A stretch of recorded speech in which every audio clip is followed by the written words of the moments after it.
Sports lovers, welcome to another live edition of Global Sports from a Caribbean perspective, where we bring to you the best games, the best teams, the best players, the best takes on global sports from a Caribbean perspective. I'm your host today, Shaba, and I'll be doing it solo today. Tonight is a special night for us here at GSCP because we're doing something for the very first time. We're collaborating with another sports podcast from right here in the Caribbean, and hopefully, it's the first of many. Joining us live from Barbados are hosts of the Dugout podcast, Marissa Chandler and Andrew Catwell. Marissa and Andrew, welcome to Global Sports from a Caribbean perspective. It's great to have you with us. Welcome. Thanks for having us, Shaba. Yes, thanks for having us. You're welcome. You're welcome. So we're really looking forward to hearing from your perspective tonight. We already had an immediate reaction to the World Cup final here on GSCP. So this conversation is less about rehashing everything we said and more about hearing your thoughts on the final, the tournament as a whole, players who stood out, the moments that defined this World Cup, and ultimately what legacy it might leave. So, for everyone watching live, we'd love to get you involved as well. Drop your thoughts and questions and comments down in the comment section, and we'll bring a few of them as the discussion gets going. With that being said, let's dive straight into it. So, Marissa, Andrew, let's start the discussion with the obvious one. What was your immediate reaction to the final and how dominant was Spain over Argentina in that victory? We'll start with Marissa. Ladies first. My immediate reaction was thank God it didn't go to penalties. That's all I was pretty much telling Andrew while we were watching the final. Spain were very, very dominant. I felt like maybe the first 20 or so minutes before the first hydration break that it was a bit cagey from both sides, but then after that first hydration break, I felt like Spain really asserted their dominance. And sometimes they say stats don't always tell the full story, but when you see Spain up to the point they scored their goal, having over 15 shots and Argentina not even having one, I think that pretty much told the story of how dominant they were.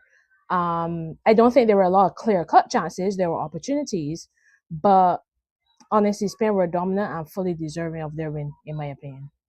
And Andrew, tell me what was your immediate reaction? I'm sure throughout the game or before the game, no one would have predicted Spain to be that dominant, despite how we saw them in the semi-final against France and throughout the competition. Everyone thought Argentina might have put up a better fight. So, what was your immediate reaction? Well, my immediate reaction to the game was a bit of shock, like you said, based on the competitiveness of the games in the semifinals and previously. That Argentina played rather. I felt as though they would have been able to put up a stronger fight. It was really one-way traffic. Uh, so I was surprised that there was no point in the game where Argentina really had a sustained spell. But at the end of the day, I put that down to what Spain did not allow them to do, more so than uh, you know, a fault in Argentina in terms of their players not turning up. I think it was more about Spain's game plan and what they were able to implement and impose upon the game. Okay, so that was your immediate reaction. So coming into the game, Spain only had conceded one goal up to that point, and they finished with another clean sheet, the most clean sheet ever in a single World Cup by any team. So was Spain's victory more about how well they played, or did Argentina simply not raise to their usual level as we saw against England and the likes previously? I'll go to Andrew this time. Yeah. So for me, I think it was more about Spain's level performance. Their midfield completely controlled the game, and Argentina weren't able to get a foothold in the game. weren't able to put anything together in terms of patterns of play, in terms of passing sequences. We didn't see much of Messi. We didn't see much of McAllister and Enzo Fernandez, for example, on the ball. And I think that's basically the difference. Whereas Rodri, Fabian Ruiz, Danny Olmo, for example, they were really able to control it and dictate the tempo of the game. Olmo was especially important in terms of what he offers between the lanes, that bit of penetration, that bit of creativity. And then you have the trickery and the skill, the pace of Lamine Amal, for example. So I don't really think I can't really say that it was Argentina not playing well because they were never allowed to play. I think that's the simplest way I could put it. So for me, it's all about Spain and what they were able to do. Coming into this game, right? Because I'm a Spain fan. Before we go any further, right? I'm a Spain fan, and I had full conviction and belief that we were gonna get the job done, right? And my main reasoning behind that is something you just touched on: the midfield. Rodri, Fabian Ruiz, and Danny Olmo now have won the World Cup and the Euro back to back as a trio, right? So they've entered into legendary status if we're being fair to them. And Rodri especially, he had a big part to play in it, and he as proven by his goal and ball win, right? I'll shoot this question to Marissa. Do you think that he deserved to be crowned as the best player of the competition? Definitely. Actually, just after the World Cup, Andrew and I jumped on for a quick live where we were watching the game, and we actually had this debate. He felt it was that Messi was the player of the tournament. I think for me, I advocated for Rodri. I think that Messi definitely he had his reasons in terms of he prefers when the player of a tournament is an attacker, and I totally get that. But for me, I just felt like Rodri's influence on this Spain team was unmatched. I actually didn't even know that Rodri was captain of the Spain team until I saw him up close wearing the armband. But he exemplified leadership. He controlled the game. He dictated the game. I mean, we've seen this with Man City over the years. But he really, really, really was instrumental to helping Spain dominate games. And it wasn't just the Argentina game. The Argentina game was, I think, Spain's most dominant. But I think generally to only concede one goal throughout the entire tournament is not only a testament to their defense, but as you alluded to, that fantastic midfield where you have people like Pedri and Gavi on the bench. Incredible, to be honest. But yeah, I definitely think Rodri deserved every tournament. Agree with you because his influence in the team isn't necessarily shown by goals and assists as other players would be, but it's usually shown in the way that Spain stifle teams and keep them out of the game because, as Andrew mentioned, we hardly saw the likes of Messi and McAllister in the game, and that is not solely down to Rodri. It's definitely a team effort by Spain, but Rodri certainly has a big part to play in that. And let's continue this Rodri conversation because he now joins a special club of players to have won the UEFA Champions League, the World Cup, the Ballon d'Or, and the Euro or a Copa America. Right, joining Franz Beckenbauer, Gerd Muller, Zinedine Zidane, Rivaldo, Ronaldinho, and Messi. So that's a special list of players, right? I had a somewhat controversial opinion or take that he's now Spain's greatest ever defensive midfielder, and I think the reason for that is what he's able to do on and off the ball is unparalleled because he's not a scrub in possession, obviously, but defensively and off the ball in transition, he's a physical beast. Plus, he has a goal in him, a top bins goal in him. He has the tackles to do that. Now he has the individual awards to boast as well to his ability on the field. I just think that it's a conversation worth having, right? Busquets, the likes of Xabi Alonso, obviously from the past, would have left their legacy, and Rodri still has time to add to his. So it's not necessarily a fair comparison at this stage, considering that Rodri is still playing. But I just think it's a conversation worth having. So whoever feels like challenging that, have at it. I laughed because it it has been a debate that has popped up this last week. Just the Mhm. other day, I was listening to a podcast of a group of guys having this same debate, and to be honest, I don't know where I stand because I feel like I have watched. Yes, I've been watching football for a while and following the game for a while, but I feel I've watched more of Rodri than I have of Busquets. True. Um, as a Chelsea fan, I think I have some horrible memories of that Barcelona team with Busquets right at the base of that midfield. Hmm. But I didn't even know Rodri had all those accolades until you listen them out. So I don't know. Let me sit on the fence with this one and hand over to Andrew. Before you hand Andrew, over to what's your me, take? I didn't really fully hear what Shaba said, so could anybody just repeat what Okay, the so question was? what I was saying is Rodri, right? We were speaking about Rodri and his influence, and I listed out some achievements on his CV at the moment. You know, he's won the World Cup, the Euro, he's won the Golden Ball at the World Cup, he's won the Ballon d'Or, obviously, right? And he joined a special list of players. I mentioned Beckenbauer, Gerd Muller, Zidane, Rivaldo, Ronaldinho, and Messi. So he's joined a special list of players who've won those accolades.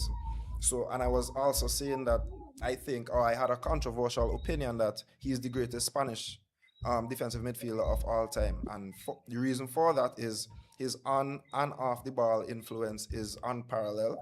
Right, he's a physical beast, and nobody could say that Busquets is a scrub on the ball in terms of passing, and he has a goal in him.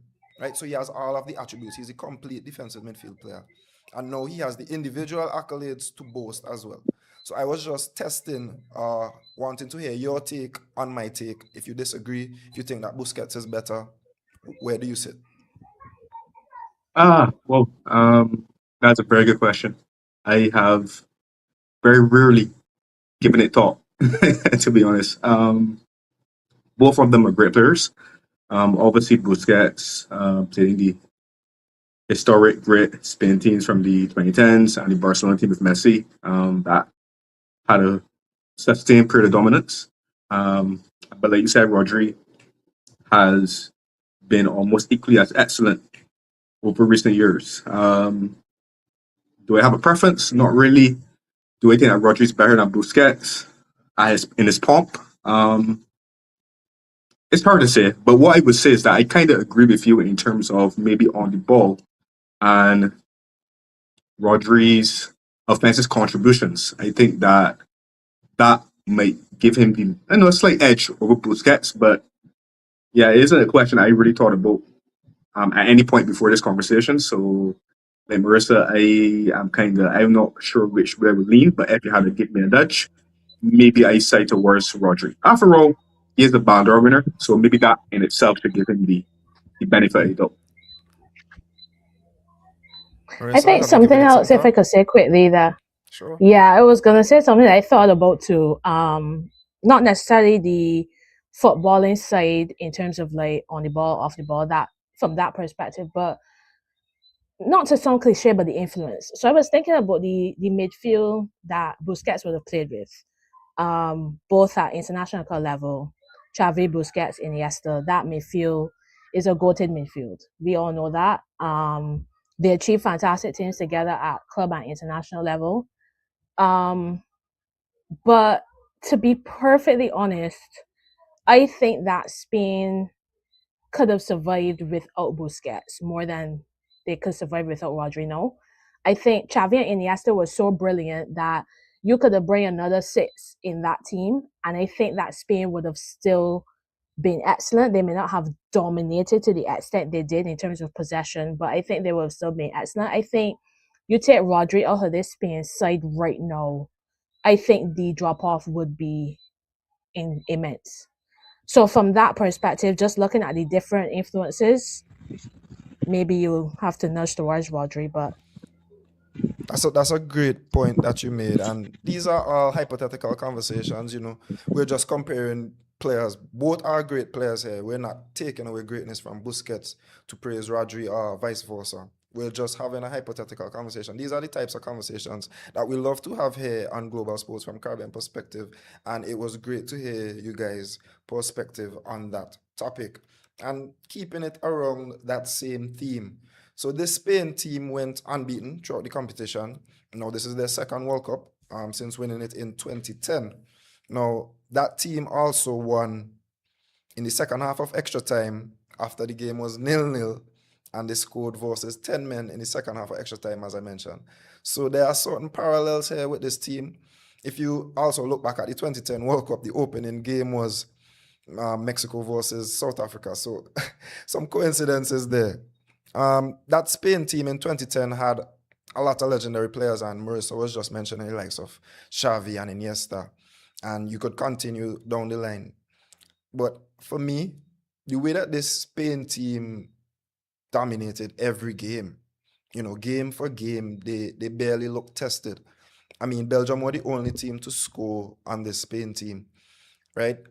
I'd say that they had a more dominant championship run compared to that 2010 team that actually lost their first game to Switzerland and then recovered, but still struggled in parts throughout the competition, right?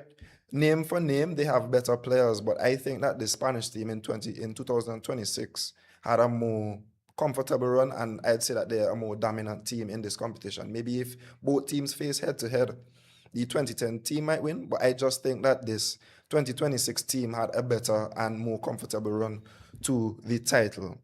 Who wants to take a shot at that take?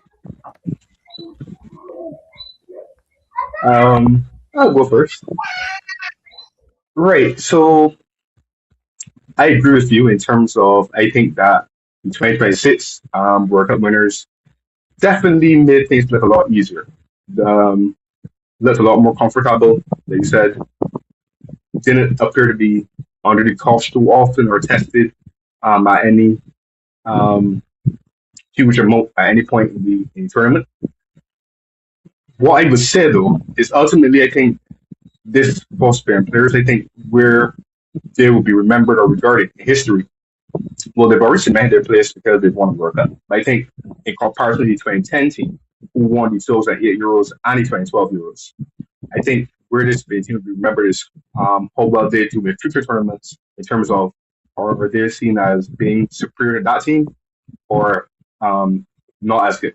Because the interesting thing about the Spain team, from my perspective, is the fact that, well, if you look at the key players in that team, Lamine Lamal, Pedri, Danny Olmo, for example, Nico Williams, Cucurella, and the list goes on. Kubarsi, defender, the list goes on. They're all at relatively a very young age of their career. Sorry, very, very young age. So there's still more to come. And I think in 4 years' time, they will be favorites again to retain the crown. So I think ultimately how they do in the next European Championship and then 2030 will kind of, give us more substantial evidence, more tangible evidence of where they'll be regarded as compared to their predecessors. For sure. Marissa, what's your Okay. take? How does this 2026 team stack up to the 2010 winning team from back then with the likes of Iker Casillas, Sergio Ramos, etc.? I don't want to pour water on your parade as a Spain fan, but I would say That's fine. not taking anything away That's from the fine. World Cup victory. They fully deserve to win. Let me just point out there that on our show, I would have not so famously labeled them boring to me, and then they just continued. They just pretty much stepped up against France, played a really great game, and I thought they were really good in the final too. So yeah, I'm not the greatest lover of Spain. I also have some awful memories of them, um, notably in the Euros against Germany in the semi-final. But what I would say, I think that 2010 team, even though their campaign wasn't as dominant, that's a goated team for me. This team, to me, I think the quality of international football is lower.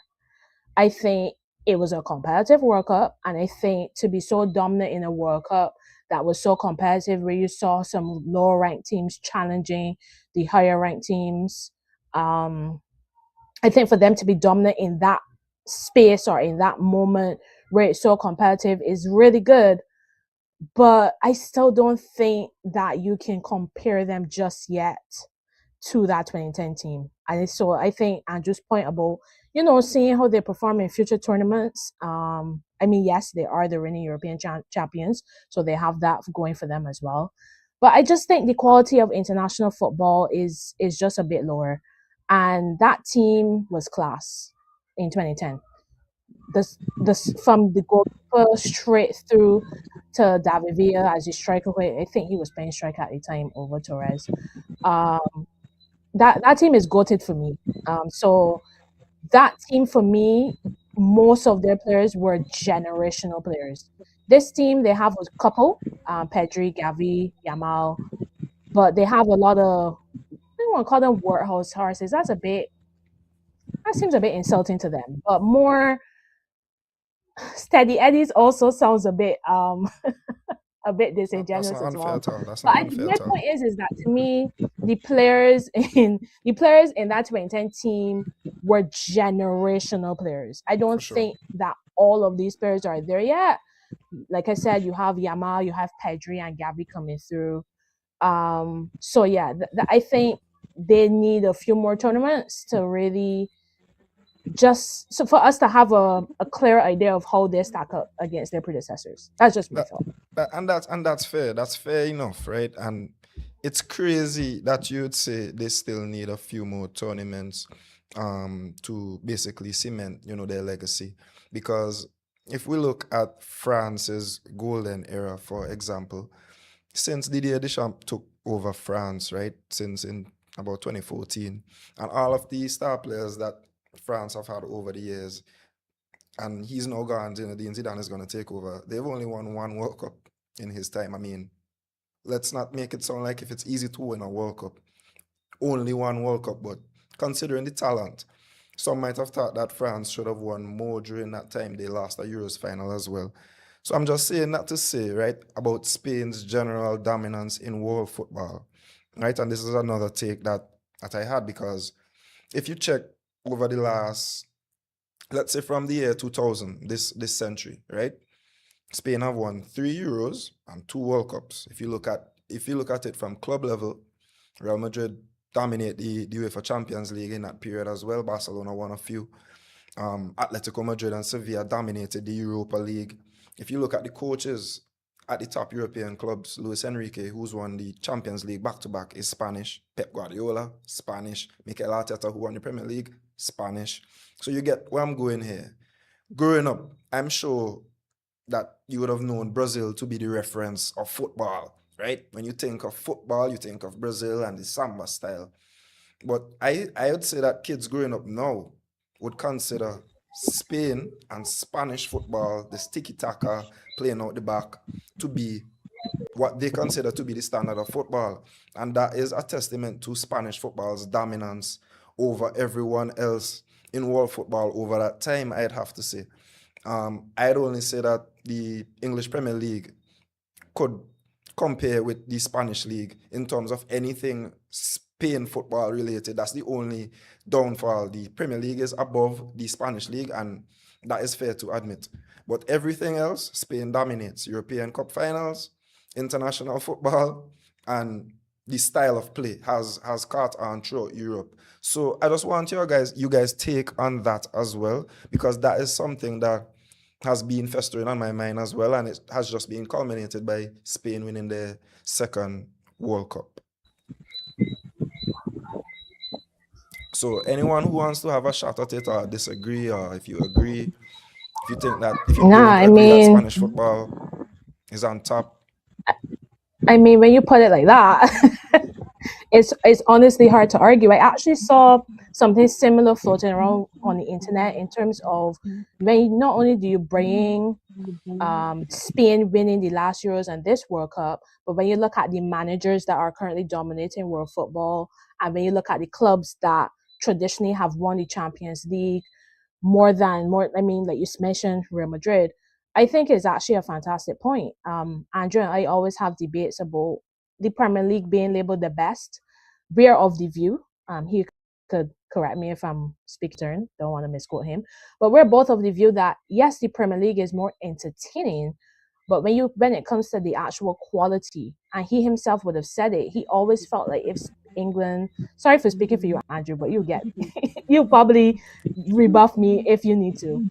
But he always felt if England had Right. to make it to the final, they were never going to beat Spain because the quality and the technical level is far superior. So when you put it like that, I mean, I was just looking at it in terms of comparing the World Cup winning teams. But when you put it like the way you so eloquently put it, it's hard to disagree with you on that. Andrew? Yeah, so you're right. I think that in modern times, Spain and a bit of France to an extent as well. But I think Spain and France, for me, are two references in world football in terms of what other teams, other countries aspire to be. Um, a different example to the one that Marissa used. But for me, if you take let's consider England for example, and they would have developed St. George Park, which is supposed to act as their home base, for developing players. And they introduced, smaller size pitches, and try to make wholesale changes at grassroots level, sorry, to change the kind of player that they would produce. Now, obviously, that Thomas Tuchel didn't take the products of that to the World Cup, but nevertheless, that being said, that's just an indicator of the sort of influence that Spain and Spanish football has had on world football and trends that we see, like you said, the tiki-taka playing from the back. So for sure, I think that for me, I think that Spain and France are the two best teams in the world at producing players with, good quality technical ability, who are comfortable on the ball, who are comfortable in small spaces, who are comfortable in different positions. So yeah, so I fully agree. I just want to go back a long way to what Marissa said about this current Spain crop. I remind her that the Spain team that won the World Cup in 2010 was also labeled as boring as well. So I feel as though with that kind of play style, I know what you're saying. People always try to find a way to start, find something to criticize.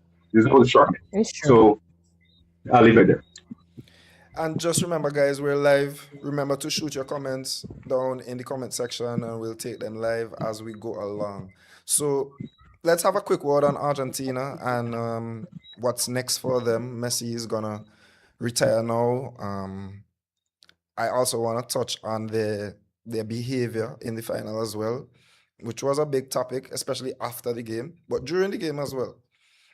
Now, for me, Leandro Paredes should have been sent off a long time before the 90 minutes, long time before Enzo Fernandez was sent off, as well as Alexis McAllister should have been carded in the first half. Nicolas Tagliafico should have been carded in the first half for riding Lamin's back and his calf. So Argentina got away with a lot of it throughout the entire competition, and it was going their way while they were winning, right? But we got to saw the other side of them when they finally lost.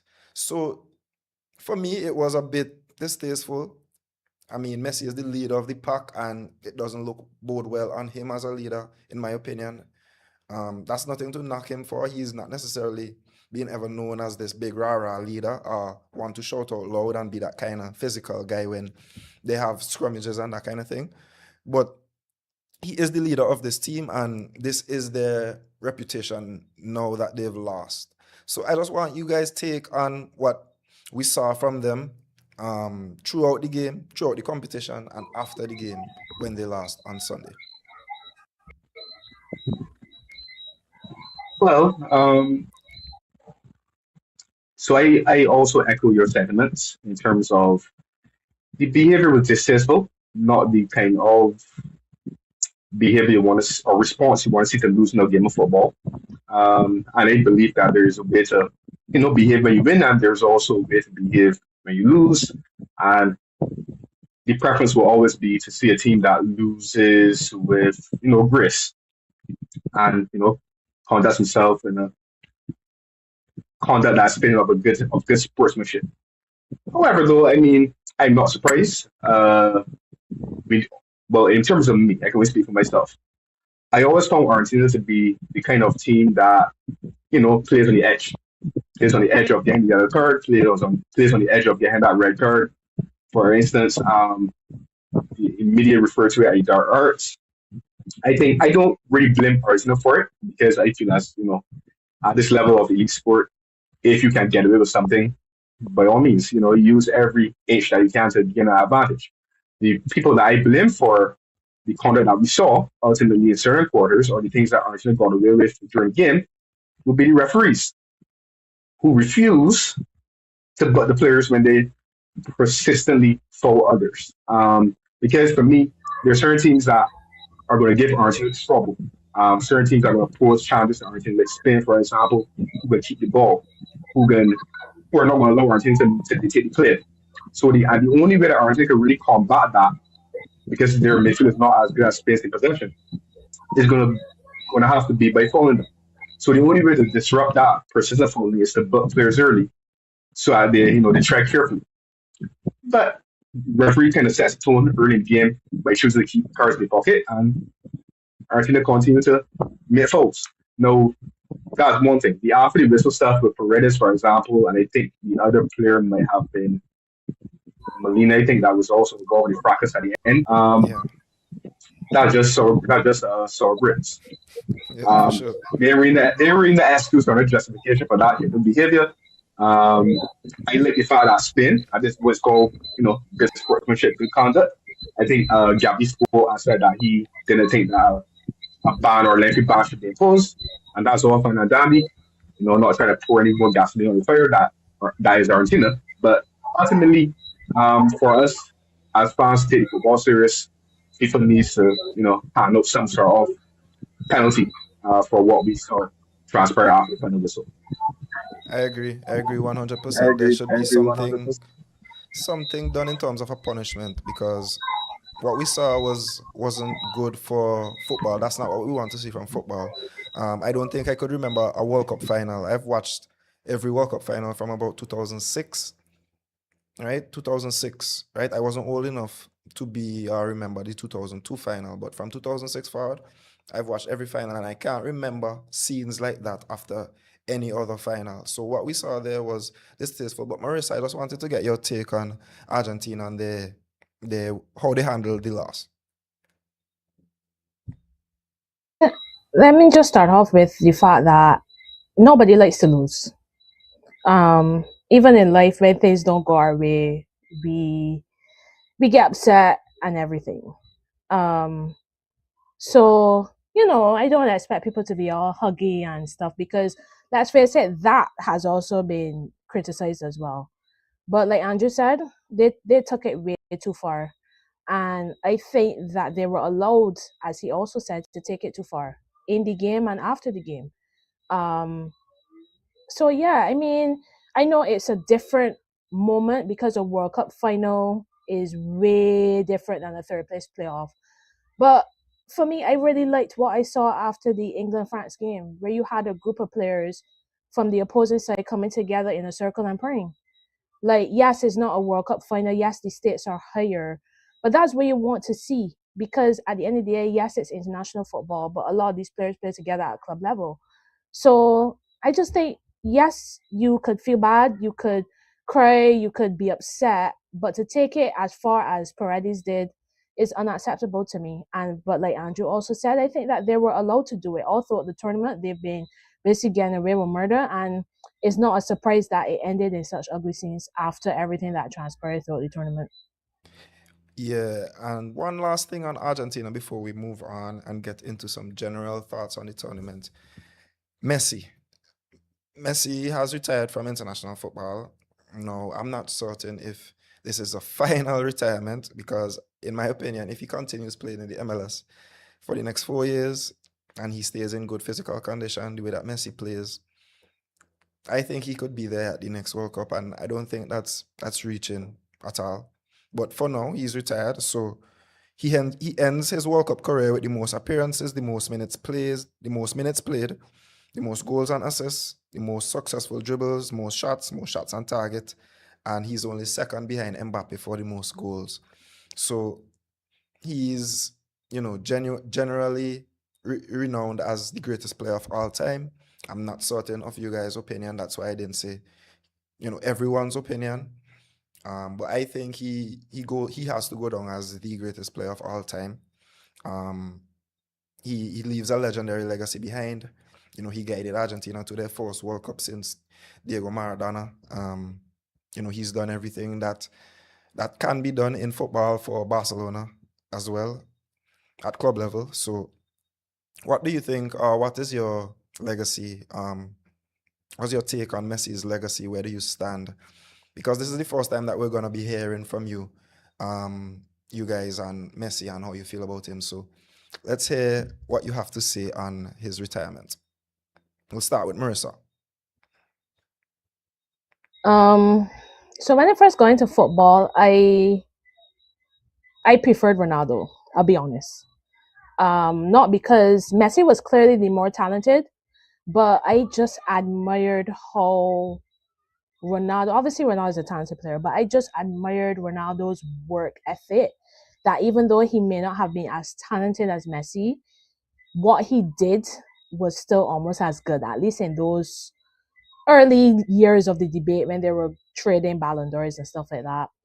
But to be honest, as I have continued to watch football, as my football knowledge has improved, I would say over the years, Messi definitely to me is the greatest that I have seen.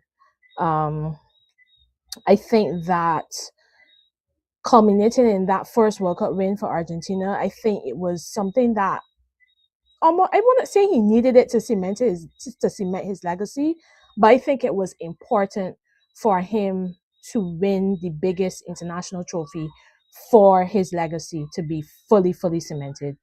So for me, he goes down as the greatest. Like you said, he did fantastic things for Barcelona.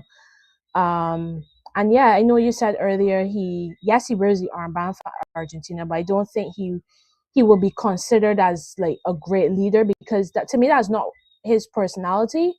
But I think he leads this team through how he plays, and just listening to his teammates talk, I was kind of mocking it a bit because I'm like, but y'all, this is a World Cup. Y'all don't want to win a World Cup for yourself. But just the teammates talking about how they want to do this for Messi, it just shows how much how highly they regard him. So yeah, definitely the greatest of all time. And I also agree with you, Shaba. I don't think that this is the end. I think I personally, because I don't watch the MLS, so I didn't know what sort of shape Messi was in. But having watched him at this World Cup, definitely I think he could continue for a few more years at least.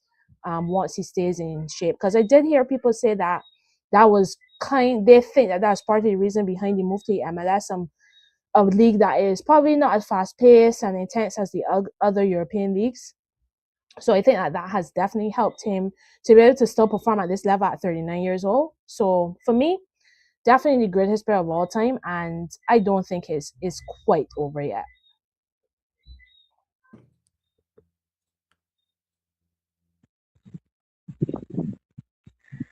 Right. So in terms of Messi and his legacy, I also concur with both of you. I do believe that he's the greatest of all time. Um, Definitely the GOAT, best that we have seen, and I would go a step further. He's the best footballer this planet has ever seen. Full stop. There's really no debate. Um, I know that, like Marissa mentioned, him and Cristiano Ronaldo would have shared boundaries, or exchanged boundaries rather, over a sustained period of time. Um, and I know that sometimes people tend to play with Ronaldo. I think what Ronaldo is Ronaldo might be the greatest goal scorer we've ever seen, but then we can't really say that because Messi has more goals, Messi has more assists. And I think for me, the status of football, what I like to see it, I kind of, don't get me wrong, putting the ball in the back of the net is important, but I kind of favor players who create, who who see the football, who know where the ball should go before they even receive it, who smell the game. For example, Messi can take a game up and control it and essentially beat you by himself, and he's done that for a number of years. So in terms of my opinion on Messi's legacy, like I said, greatest of all time, will be fondly missed. Should be fondly remembered. Yeah, I put him on that pedestal. For me, Ronaldo, I think Cristiano Ronaldo did. And I admire Ronaldo, I admire his work ethic and discipline, like Mercer said. But I believe, that's my personal belief, I said it a few times before, but obviously the first time on this platform, so I'll say it one more time. I think that Ronaldo recognized that in terms of technical ability and talent, the only way to really be seen as Messi's equal almost was to, churn out a remarkable amount of goals. I felt at some point in Ronaldo's career, he just became sort of a goal scorer. And that was keeping him in the conversation because you look at them and say, for example, Messi scored 80 odd, 90 odd goals in the calendar year. Ronaldo has that. But we all know that Messi, in terms of pure genius, Messi does things that the average footballer can't do. Um, I would pay my last dollar to go and watch Messi play live. I'm not necessarily telling you that I'm going to spend my last dollar to watch Cristiano Ronaldo. Not because he's not a good player, but I'm not going to see anything from Ronaldo that I'm not going to see from the average Joe kicking the ball on very past that Marissa would say. So well, that would be a bit of an embellishment, but that's what we feel. A bit. So I honestly think Messi's the clear best of the two. In terms of his after future, I honestly think this is the end. I don't think he has anything else to prove. I might add, Messi has one World Cup. He's played in 3 finals. He might have had 2 World Cups had Gonzalo Higuain scored the goal in extra time before Mario Götze, but that's a conversation for another time. He could have very easily had. All right. I'm just saying. I'm just saying. But I'll finish on the international future really quickly.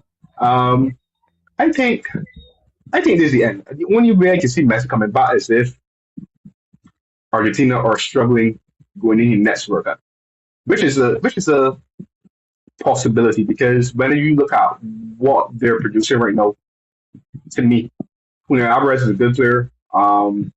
Martinez is a good player, but you're not saying that as far that Messi brought coming through the ranks. And could it be a situation where they need the assistance, they need the help, and they're able to force him out of retirement? Possibly, but I honestly think this is the last World Cup, and I think that the football world should say thank you. Yeah.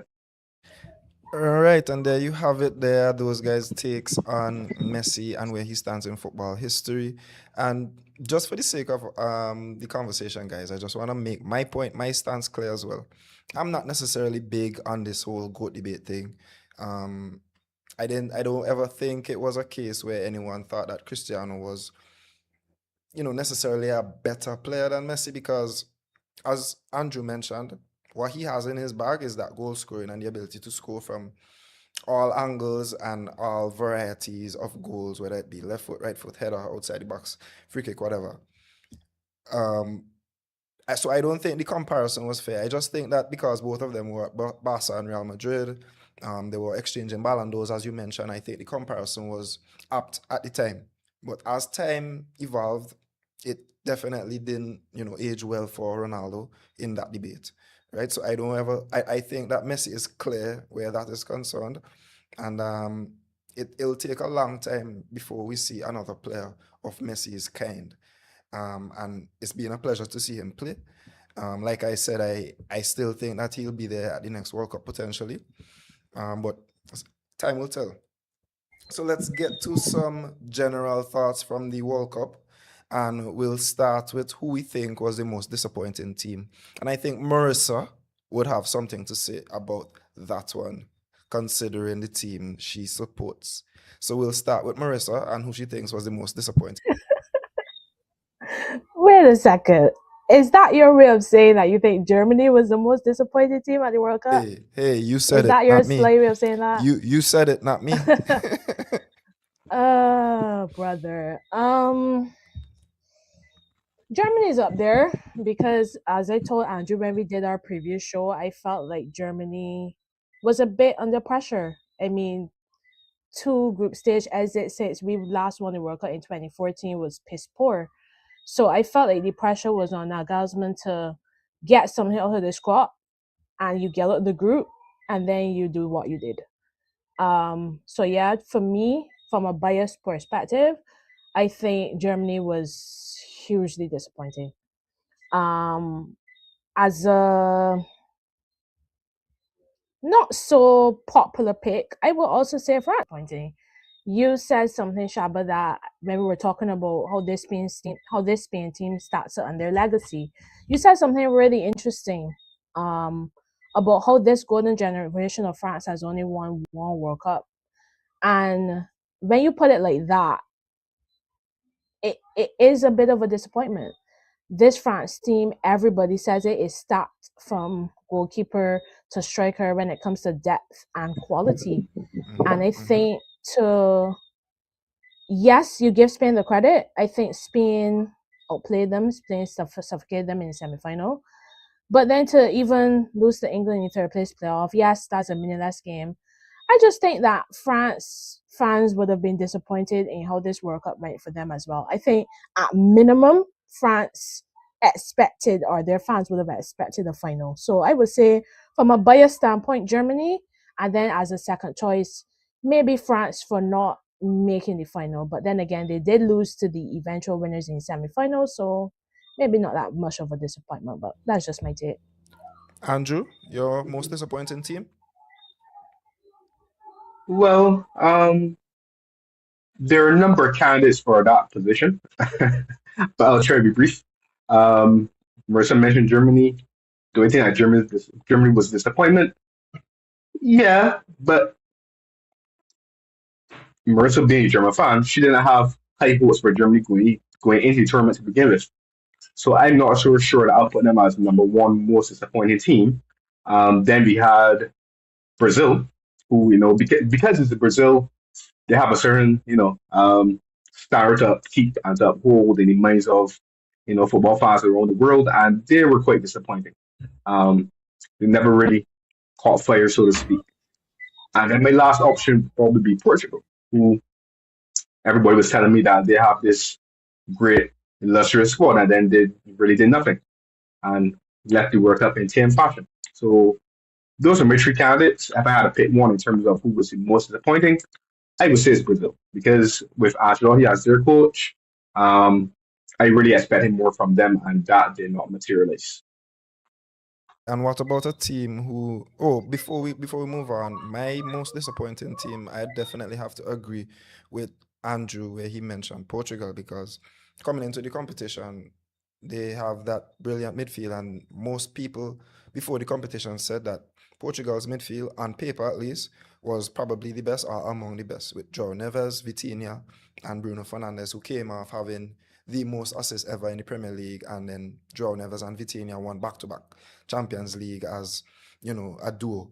So a lot of people had high expectations of Portugal coming into this competition. But what I would say to Portugal's defense is that their coach has a history of, underperforming, because he used to coach Belgium as well, and he had their golden generation at his hands, and he also disappointed with them. So I'd have to say that both go hand in hand there. But Portugal, I'd have to say. So a team who surprised you, and I know most people would say Norway, right? That's an easy thing to say, but tell me another team that surprised you. We'll start with Andrew this time. A team that surprised me.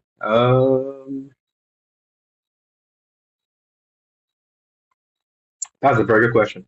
And I don't have an answer, because here's the reason. Here's my take.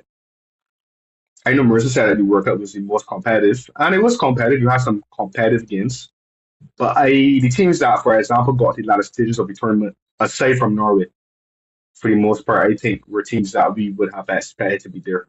I don't really think that there was a true standout that really came in and upset the apple cart, so to speak. So I think some teams were surprising in terms of the level at which they were able to stay in games.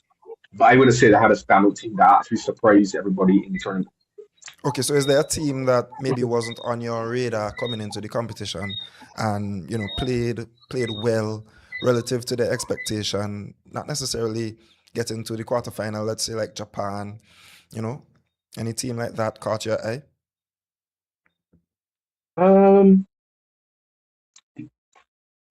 Well, Japan played well, or looked well, I should say, in terms of how they played. But aside from Norway, I might probably say Switzerland. I think Switzerland, in terms of their performance levels, were a lot better than I expected them to be. But apart from that, no, I don't think. You go through the Cape Verdes, well, maybe that, because they had 3 draws and got out the group stage with 3 draws. So I don't know. But nevertheless, maybe the game that they had against Argentina where they took them close, maybe that performance. But I guess for me, it's not really a team; it's more like a performance. Maybe a performance stood out. So maybe a Cape Verde against Argentina. But I don't think there are many teams that really surprised. I was like, okay, well, this team made a deep run. Because, for example, Morocco did what we expect them to do. Norway did what I expected them to do. In terms of, I thought Norway had a very good promising group of young players are emerging. So I wasn't surprised by Norway getting to a quarterfinal, if you understand. I understand. Marissa, any team that caught your eye that stood out to Yeah, you? I think mine will probably be the fairy tale answer in Cape Verde. I know Andrew said they got 3 draws and they got the group stage with 3 draws, but come on, they drew against Spain. Spain won. They came the closest to beating Spain technically, but honestly, I love the Cape Verde story. Um, that game against Argentina, I enjoyed. Um, Usually, when the side goes ahead and then they're pegged back, you then expect the so-called really good team or the better team to stamp their authority and go on. But even when Argentina went ahead, Cape Verde just kept fighting and going. So I think from a fairy tale perspective, I think like Andrew said though, because who you expected to make it to the semifinals would have made it. Um, so yeah, I that would be my pick. And we have some comments in the comment section, but they're not necessarily brain busters, I'd have to say. The first question stated, do you think the right country won the World Cup? What do you guys think? Yes. Yeah. Yeah. Unanimous. And then who do you think was the best player at the World Cup? I didn't really get Andrew's take on if he think Rodri necessarily deserved to be the best player at the World Cup. So Andrew, take that one. Yeah, so I think there was a legitimate case for Roger winning because of Spain ultimately winning the trophy. Roger being an important player for Spain, setting the tempo in midfield. They only conceded 1 goal, so those would be plus points for Roger winning. But for me, I think in the tournament where the attackers really shone, right? You had Mbappe, Messi, Harry Kane, among others, really shining and really scoring a lot of goals and assists. I believe that the player of the tournament should have been an attacking player, despite Spain winning the World Cup. And I think that my player of the tournament would have been Lionel Messi. So I thought Messi should have won it. Personally, before we had a preview show going into the final, and I stated that regardless of the result in the final, Messi should be the golden ball of the tournament, considering the team around him, isn't necessarily the best. I don't want to go as far as saying that the rest of the team is trash, but we're gonna see without him. But I'd say that he carried all jokes aside. I'd say that he carried that par Argentina team to the final and led with goals and assists, and it would have been very fair to award him the golden ball. But it is also fair to award Rodri the golden ball based on his performances throughout the competition as well. So I think it's fair. Another comment stated, and this is in relation to us all unanimously saying that Messi is the greatest player of all time. Someone is saying that Diego Maradona is the GOAT of football. 1986 World Cup, Maradona reached a level the world has never seen yet. Right? And he stated his GOAT list is Maradona 1, Messi 2, Pele 3, R9 4, and Zidane 5. Now, in my opinion, well, for me, I haven't seen Maradona play. I didn't see Pele play. I saw Zidane's late career. I saw R9's late career after his knee injuries. So I don't want to compare those guys to him.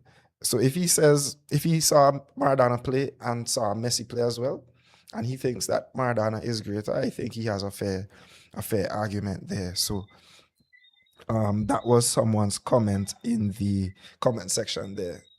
Now, anything to add, guys? Maradona for you? I'll Same add as something. you. I think. Sorry, go ahead. Go Sorry, go ahead, ahead. Marissa. I'll let you go first. No, I was just gonna say the same as Shaba. I never saw Maradona play or Pele, and I saw Zidane's late career. So late that my most saved Zidane memory is the infamous headbutt. So yeah, I can't really comment on his list. So you go ahead. All right, so again, no, Maradona would have been before our lifetime, essentially in terms of we're too young to remember him. But I would have seen tips. I had an uncle who was a huge football fan, and he would have given me a tip of R9, a DVD, and also a DVD of Maradona. So I was able to see footage, extended footage and stuff like that. No, Maradona is great. Here's my thing. If you're going to compare Maradona and Messi, the only thing that I think Maradona has on Messi, but we would never know because they played in different eras in terms of the game, is the physicality of the game. It has changed. So the tackles and brutality on the field, the quality of the pitches and surfaces that Maradona would have had to play on would be entirely different to what Messi has faced in the modern game. However, though, in the modern game, the pace of the game has, increased. The fitness or the quality of the development of the players, the skill of the players, for example, I think would have technical ability would have improved as well. So, for example, in the 80s and 70s, guys probably drank beer and ate fish and chips before games. Now they're on nutrition plans. So I think that those are things that we have to consider if we're going to compare it to. But again, is the only mark against Messi in that conversation would be whether or not Messi would be, brave enough to take the ball with some boy like Graham Souness who come in to break your foot, running at full pace, at full pelt. And I think nobody here would consider Messi to be a coward. So I think we can imagine that Messi would, right? Thankfully, he didn't have to finish it. So for me, I think Messi is number one. I would put Maradona 2, R9 3, Zidane 4. Well, I didn't see Pelé, so let me not touch on that subject, but maybe Pelé is, by talking in terms of who I've seen. I didn't see Pelé, so I won't consider him, but obviously he's a great as well. All right, there you go. And keep the comments flowing as we're wrapping up soon.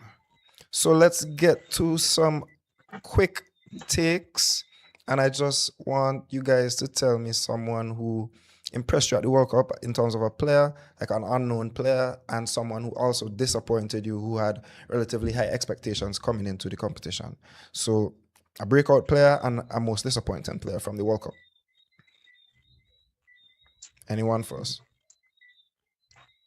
All right, so I'll go first. In terms of breakout player from the World Cup, I would go with somebody who I was critical of, and that would be Jess Spence for England. I thought coming on to, I know only the later stages of the tournament, but coming on to the end of the tournament, I thought his performances were a credit to his selection.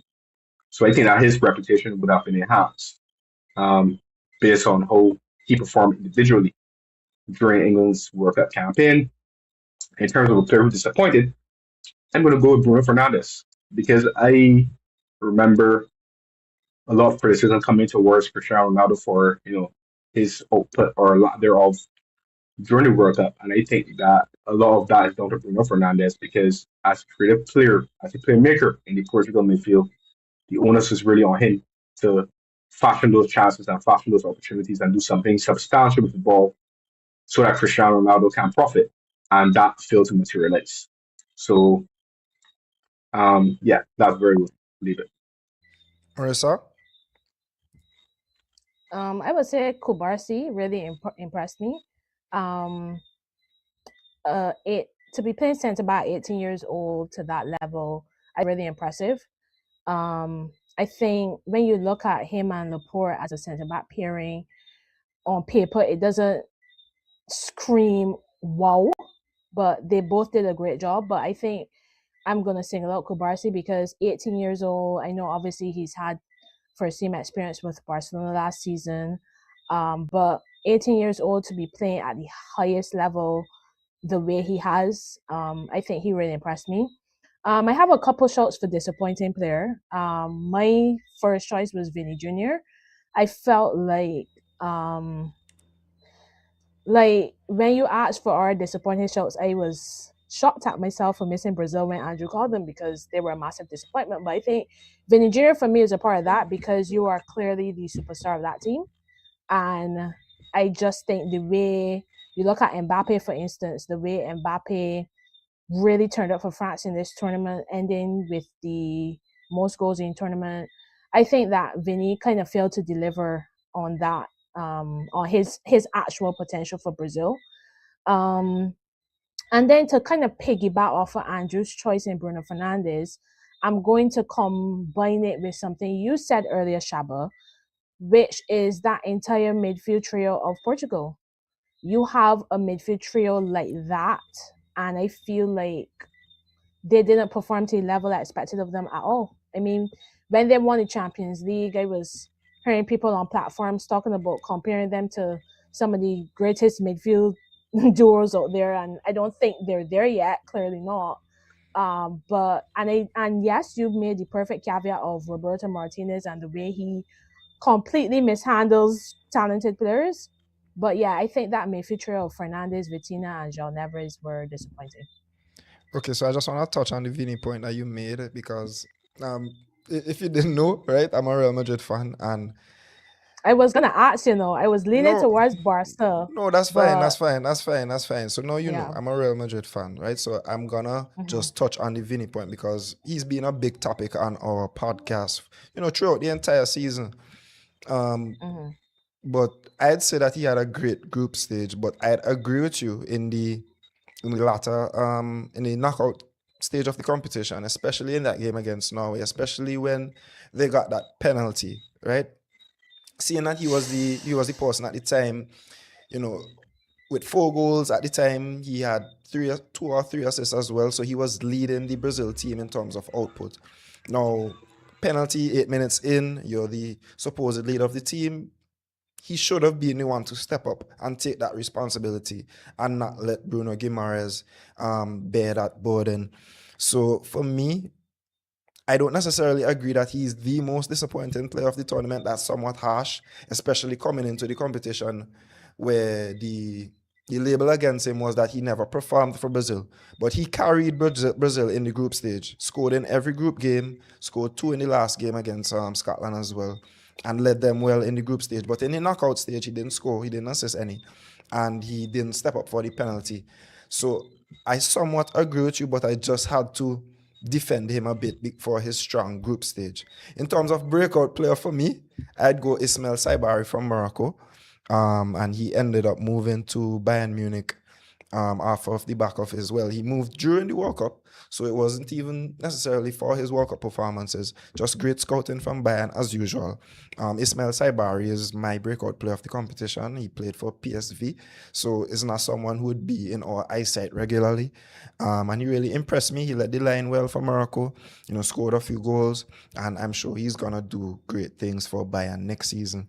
In terms of the most disappointing player, I'm just going to continue with the Portugal theme. I agree with the entire midfield trio. But another team or player, team, I'd say that disappointed me is Colombia. Because coming into the competition, Colombia, I think, were a lot of people's underdogs to do well. And I think the way that they went out against Switzerland was, very underwhelming. Hardly, creating danger for the type of attacking players that they have at their disposal, the likes of Luis Diaz and James Rodriguez. They really were firing blanks, and they went out on pens. I think they could have really given Argentina trouble if they had went through and played them in the quarterfinal, but I guess we'll never know. So I'd go with Colombia as a whole, and I'd go with Saibari as my most breakout player. So guys, let's do a quick exercise, and this is something that we've been doing on the pod over the past 2 episodes. So it's basically agreeing to a team of the tournament, right? I think that there'd be a couple unanimous decisions, and there might be there'd be a few that we'd have to debate. So let's start in goal, and each of you give me who you think was the best goalkeeper from the tournament for the team of the tournament, and I'll give mine. And we'll go right back, center back, all the way up. So goalkeeper. I mean, Unai Simon is the easy choice, right? Because, he only conceded 1 goal. But did he really have that much to do? Well, if we're being fair, Unai Simon, he only made 10 saves throughout the entire competition. 10. Yeah. When Cape Verde played against Spain, and Vazinha made 14 saves in that game alone. So when we were debating amongst ourselves here at GSCP, I made the case for Vazinha from Cape Verde. So that was my pick. So Andrew, you could have the tiebreaker there. Or if you have someone else to shout out as well. Okay. Well, I will equally, like Marissa said, go with Unai Simon. He's an easy choice. But when I think of outstanding keeper during a tournament, he's the outstanding choice because I don't think there were many standard goalkeepers during the tournament True. per se. I think the Bosnia from Cape Verde's reputation is enhanced because of the Spain performance. But I don't know how I feel about giving a man or putting a man in a World Cup team based on one game. Uh, so yeah, so I mean it's an outstanding performance, but that for me that's not enough. That's not sufficient justification for putting him in my team in the tournament. So I'll stay with you, Mr. Moore. Okay, so fair, we'll go with Unai Simon right back. Right back. Pedro Porro. Right back. Anyone? I'm gonna go Pedro I Porro. mean, I remember telling Andrew at the further this is the best I've ever seen Pedro Porro play, to be honest. So yeah, I will go with him as well. Left back, I think we'll all go with Cucurella. Cucurella, yeah. Yeah. Cucurella. Okay, centre backs. This is where the discussion could open up a bit. Because I went with Kubasi and Laporte. So both Spanish So the centre backs entire and the Spain backline. entire Spain backline. That was my pick at GSCP when we had our combined 11. Other shouts included the likes of Christian Romero, Lisandro Martinez, Upamecano. Saliba had a good tournament as well. But I landed on the entire Spanish backline. You know what? I'm actually going to go with Marissa. Kubarsi and Saliba. I'm going to go with Kubarsi and Saliba. And the reason I choose Saliba is, yeah, France totally, I don't want to say collapse, but yeah, when he went off, it was curtains for them, I felt. Even though he was replaced by my new signing, I still can't be biased and say, yeah. So yeah, I think just for a little variety, I think I'll go Kubarsi and Saliba. Although Andrew? France did concede our goals. Anyways, continue. Andrew? I'm going to agree. I'm going to agree with Marissa and say Barcy and Saliba. No, I don't share the same thought that Marissa has in terms of when Saliba went off, it was curtains for France. I think the France curtains or whatever was done to the fact that Spain's midfield were really good at winning the ball back. So it meant that Ulisse, his influence suffered and he was on the margins. And I think that's where, France suffered. Because for me, that game was really tight until the second goal. I thought France had a couple of opportunities that they almost got in. They did. But, after the second goal, Spain then really controlled it and France eventually faded. But yeah, so I'll go to Barcy, Saliba as my kind of back pairing. Okay, and we move into midfield and attack, where I think things are a bit more clear cut. And you guys could stop me if you disagree at any point here. So I think that Rodri is automatically in, and that's not a debate. Jude Bellingham would also be in. Messi, Erling Haaland, and Kylian Mbappe would all be in this team, right? So that leaves only one position. One spot. So we debated here. We said the likes of Michael Olise, Dani Olmo, Enzo Fernandez, Alexis McAllister.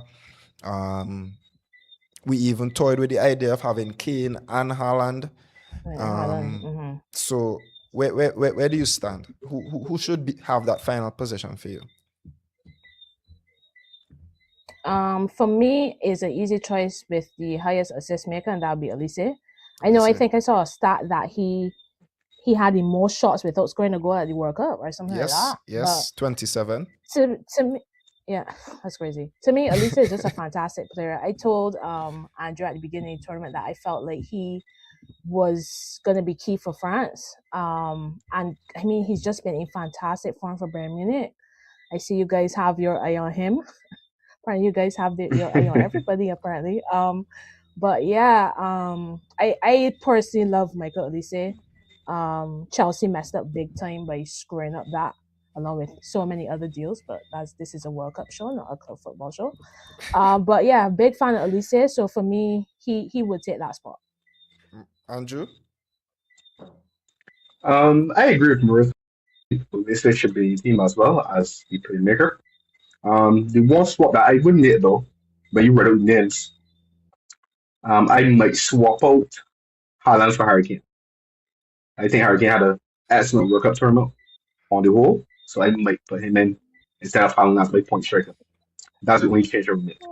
Okay, let me try to change your mind. Go ahead. So Kane dominated, right, in the group stage, but he scored in the round of 32 game against Congo.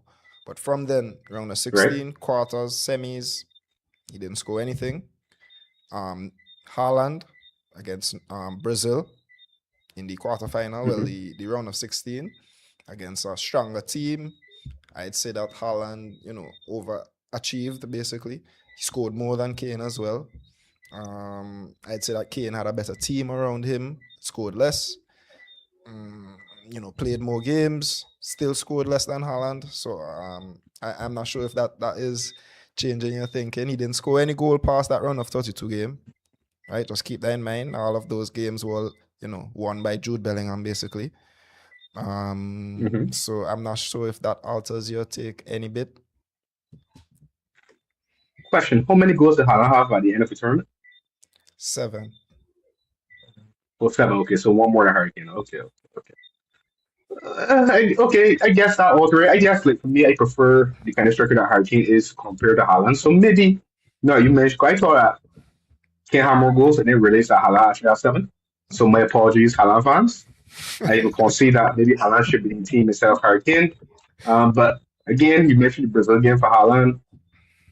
Haaland has had Gabriel Magalhaes in his back pocket all season long. Marissa not true. So I mean, I knew that a chance would come. I knew that a moment would come. Haaland was going to get a goal against Brazil. That was a sure bet. Okay, guys, we've had a great discussion tonight. I'm very appreciative of you guys for allowing us to have the opportunity to chat and collaborate. I'm gonna follow you guys now going forward, and I hope you guys would follow us as well going forward. We can have much more collaborations as long as the time permits. So I just want to thank you guys for coming on. Thank you for your time. Before we go, I have one last question for all of us, right? And we debate it together, right? The Ballon d'Or. So after the World Cup, right? That has been a big topic. My opinion. Let me start. I have no idea, right? I think that everyone who is a candidate has a flawed, candidacy. Basically, it's not perfect for anyone. So Rodri won the best player at the World Cup. Won the World Cup. I think that he has a solid case. But I also think that if Argentina had won the World Cup, Messi would have been a shoe-in for the Ballon d'Or, right? Then we go back to the PSG players who have won back-to-back trebles.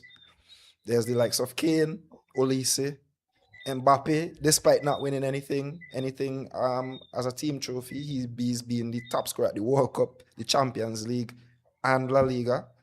So Lamine Yamal, we know the PR machine is gonna be running for him. After winning the World Cup, he also had a great La Liga campaign, if we're being fair. So where do you guys lean? Because I am stumped. If I were to vote right now, I'm not certain who I'd vote for.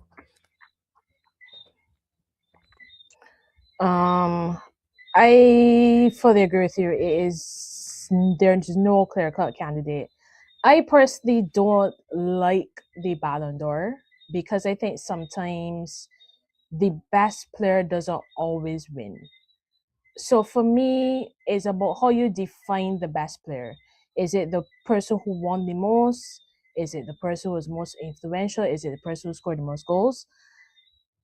For me, oh brother, I feel like I would choose Mbappe just because of the season he had. I know he didn't win anything, which would be, I think, new for a Ballon d'Or winner, right? But to be the top scorer at the World Cup, the Champions League, La Liga, was he also Europe's overall top scorer, or was that Haaland? Kane. Kane, Harry okay. Kane. So yeah, I mean, but like you say, every candidate has their flaws. So Kane was the overall scorer in Europe. By the end of the day, he kind of flopped when England needed him most, in my opinion. And Bayern. Mbappe has scored, yeah. Mbappe, true. Mbappe has scored tons of goals, but he didn't win anything. Messi was Messi at the World Cup, but he's not really playing in Europe anymore. Rodri has been out a lot for City this season, but he won the best player at the tournament. So it's really hard, but I feel I would choose Mbappe just for his output this season. But Interesting. again, no clear candidate. Yeah. Very, very interesting. Andrew? Yeah, so a case can be made for every one of the candidates that you all mentioned. Rodri won the World Cup, won the best player of the World Cup. Had an excellent World Cup, but he had an injury hit campaign, as Marissa correctly said. Then you had Harry Kane. Marissa said he flopped when England needed him most.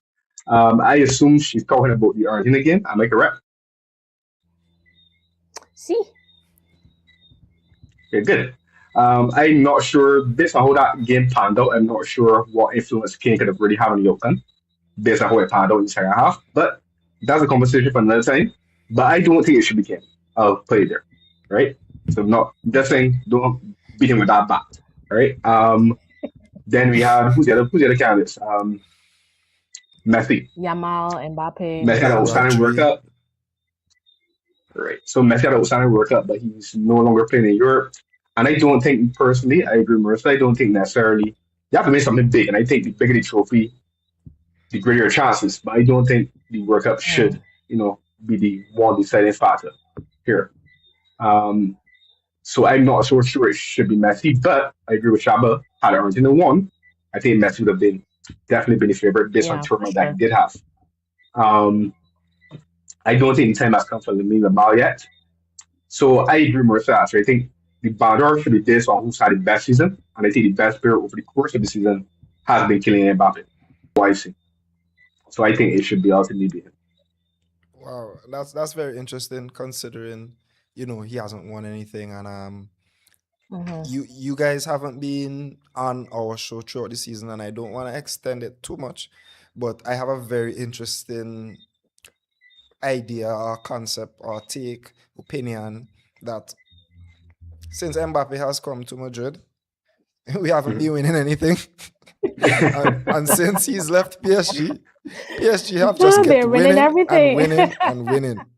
He joined a team that just won the Champions League and the league, and he's supposed to be the best player in the world, as you guys are saying here now, and we haven't been able to win. So I just think that he's, something is up. He's, he doesn't fit in well with teams. He doesn't play well with Vinicius Jr., obviously. I think he has a lot of stats, a lot of goals. He scores regularly and frequently.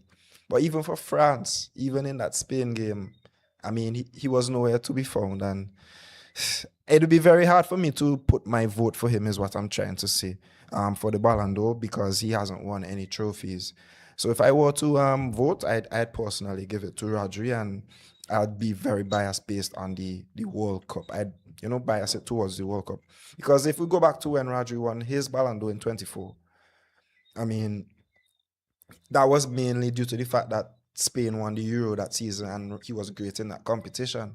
So why not now? Any retort there? Well, for me, as I said, I certainly sure. Not speaking.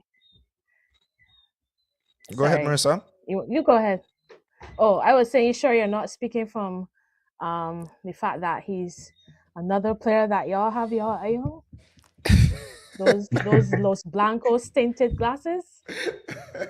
Oh, Lord. Maybe. I love allegations. I'm just going based on precedent. We've seen him won it based on his international performances, despite other players having outstanding campaigns for their club and country that season. Because for me, Vinicius, and even if Rodri does join, I still hold the opinion that Vinicius deserved the Ballon d'Or that season, right? And that's just my opinion. So, based on precedent, I'd say that I'd give my vote to Rodri. What were you gonna say, Andrew? Right. So what I was gonna say is that, as I said earlier on the show, I think it's always a surprise when a defensive player wins overall best player tournament or award, I should say. Because normally that normally that tends to be the offensive players. Now I agree with you, Shaba. I think that Vinicius should have won the Ballon d'Or back in 2024 when they gave it to Rodri, which was the surprise. I think Vinicius was the standout candidate. We all remember the fallout from Real Madrid players not going to the ceremony, and all that stuff. This time, again, injury hit campaign wasn't available for the for most of the campaign until the second half of the season. So I think it's commendable that he actually got himself fit and played so well in the World Cup after having an injury-plagued season. But again, I think the Pandora should come from who's had the best season. And I don't think that Rodrigo he wasn't available for the entire season. Now Mbappe had a little one or two injury layoffs, yes, but he for the most part played the entire season. Yes, Real Madrid didn't win, but you guys had all sorts of problems. We have Valverde and many throwing haymakers in the dressing room. You guys were going through a lot of turmoil. They couldn't win in those conditions. So don't put that on Mbappe's door. That's where you guys start out, and hence you hired the special one to come and start. And that's fair, and that's fair. And like I said, I won't touch. Maybe we could have a conversation offline. We could carry on this conversation offline because I have a lot to say on that. But for now, guys, I just want to thank you again for coming on very much. I loved you guys' perspectives. One is a Chelsea fan, one is a Liverpool fan, one is a Germany fan, one is an England fan. It's rare to have conversations with different fans because in St. Vincent, most persons are either Barca, Madrid, bigger club fans, right? So it was great to hear you guys' perspective. I hope we could do this again sometime soon. Now is the off season. There's only like preseason friendlies and thing that are happening. So we should be able to link up again sometime soon, and you'd get to meet the other guys on the show as well. So Marissa and Andrew, it's been an absolute pleasure to have you on Global Sports from a Caribbean perspective. Hopefully, this is just the beginning of more collaborations between Global Sports from a Caribbean perspective and the Dugout podcast, because Caribbean sports media continues to grow when we work together and share ideas. To everyone who tuned in on the live tonight, thank you for spending part of your evening with us. We appreciate every comment, share, and every bit of support you've shown throughout the World Cup and beyond. If you enjoyed today's discussion, make sure to support both podcasts. Remember the Dugout podcast and Global Sports from a Caribbean perspective. Keep the conversation going. Follow our pages. Remember to like, share, and subscribe. One Global.